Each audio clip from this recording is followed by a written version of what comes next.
یہاں بھی یاد کیجئے سورہ آل عمران کے آیات میں بھی آیا تھا، جن لوگوں کے ایمان کا وہاں تذکرہ کیا گیا، اس کے بعد ان کی شخصیت، ان کے کردار کا ایک نقشہ دکھایا گیا۔ فالذین ہاجروا واخرجوا من دیارہم وأوذوا فی سبیلی وقاتلوا وقتلوا، جہاد، قتال، اللہ کی راہ میں جانے دینا، تکلیفیں جھیلنا، برداشت کرنا، پرسیکیوشن کو برداشت کرنا، ٹارچر کو برداشت کرنا، بھوک کو برداشت کرنا۔ وَلَنَبْلُوَنَّكُمْ بِشَيْءٍ مِّنَ الْخَوْفِ وَالْجُوعِ وَنَقْصٍ مِّنَ الْأَمْوَالِ وَالْأَنفُسِ وَالثَّمَرَاتِ۔ اب یہ ایک تصویر کا رخ ہے، اس کا تعلق خارج سے ہے۔ خارج میں باطل کے ساتھ کشاکش، باطل سے مقابلہ، باطل کے ساتھ آنکھوں میں آنکھیں ڈال کر اسے چیلنج کرنا، یہ خارج کا معاملہ ہے۔ یہاں آپ دیکھیں گے، چونکہ میں نے کہا تھا وہ ایکسٹروورٹس کا معاملہ تھا، یہاں انٹروورٹس کا معاملہ ہے۔ یہ جو داخل اپنے من میں ڈوب کر پاجا سراغ زندگی والا جو معاملہ آیا ہے ایمان کی حقیقت کے اعتبار سے، یہاں ایمان کا ظہور کس شکل میں ہو رہا ہے؟ فی بیوت اذن اللہ ان ترفع ویذکر فیہا اسمہ، ان گھروں میں جن کے بارے میں اللہ نے حکم دیا ہے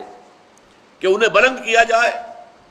اور ان میں اس کا نام لیا جائے، یاد کیا جائے، اس کے نام کی مالا جپی جائے۔ یسبح لہ فیہا، وہ لوگ جن کے دلوں میں یہ نور ایمان پیدا ہو جاتا ہے،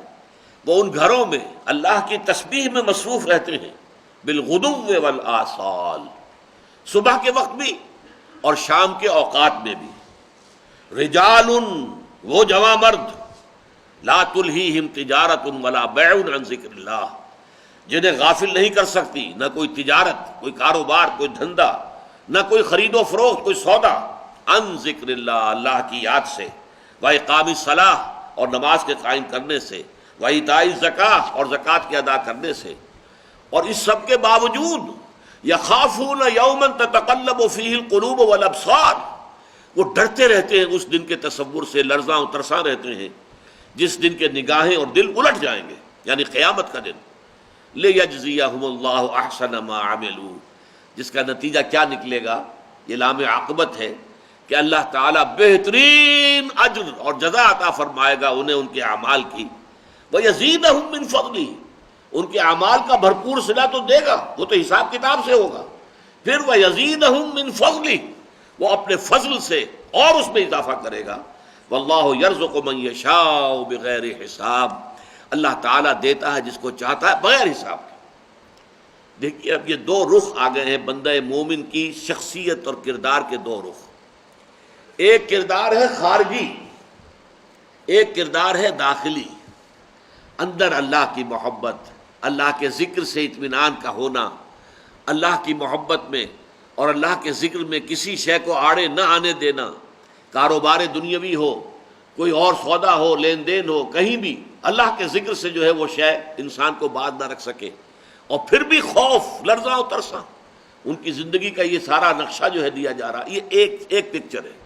اور بندہ مومن کی شخصیت کی مکمل تصویر ان دونوں کو جوڑنے سے بنتی ہے۔ ہوتا یہی ہے اکثر و بیشتر، بعض لوگوں کا رجحان اس پہلے رخ کی طرف زیادہ ہوتا ہے، دوسرے کی طرف کم ہوتا ہے، بعض کا دوسرے کی طرف زیادہ ہے، پہلے کی طرف کم ہے۔ لیکن یہ کہ بالکل فارغ اور خالی رہ جانا، ایک یک رخی شخصیت، وہ اسلام کو مطلوب نہیں ہے۔ اسلام کو وہ شخصیت مطلوب ہے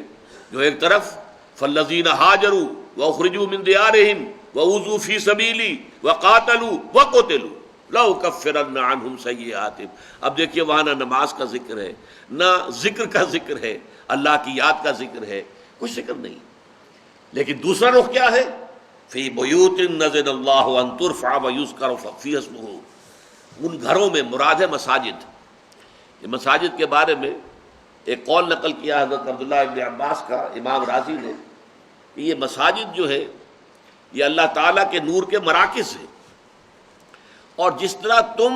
آسمان پر ستاروں کو چمکتے ہوئے دیکھتے ہو، آسمان والوں کو زمین میں یہ مسجدیں جو ہیں چمکتی ہوئی نظر آتی ہیں۔ نور ربانی جو ہے در حقیقت جہاں اللہ کی یاد کی جا رہی ہے، نماز پڑھی جا رہی ہے، آسمان والے دیکھتے ہیں زمین کو تو وہاں یہ مسجدیں ستاروں کے مانند چمکتی ہوئی نظر آتی ہیں۔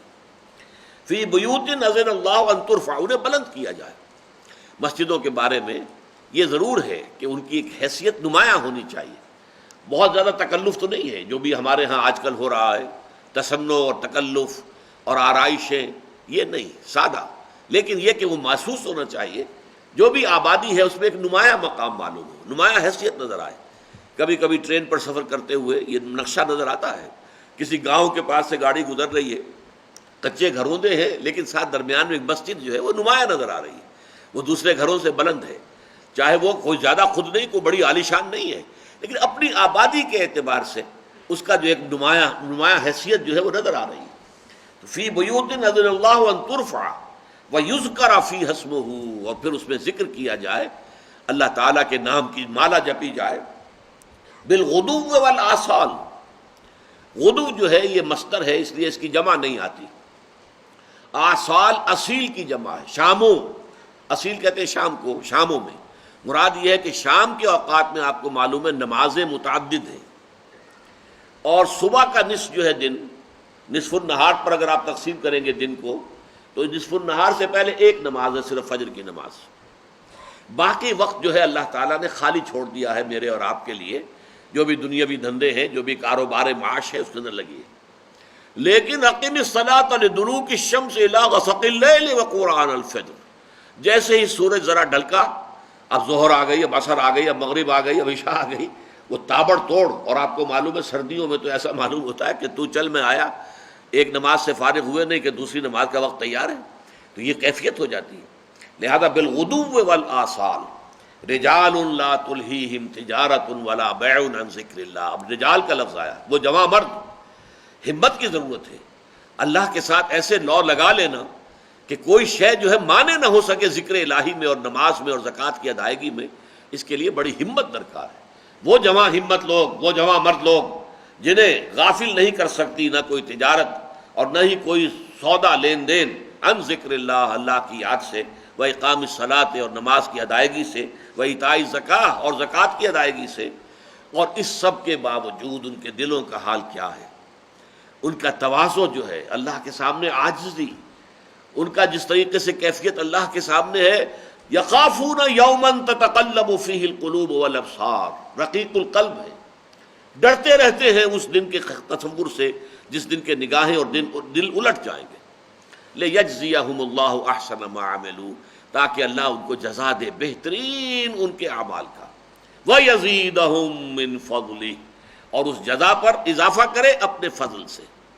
واللہ یرزق من یشاء بغیر حساب، اور اللہ تعالیٰ جس کو چاہتا ہے دینا تو پھر بغیر حساب دیتا ہے، اس کے فضل کا پھر کوئی حساب نہیں ہے۔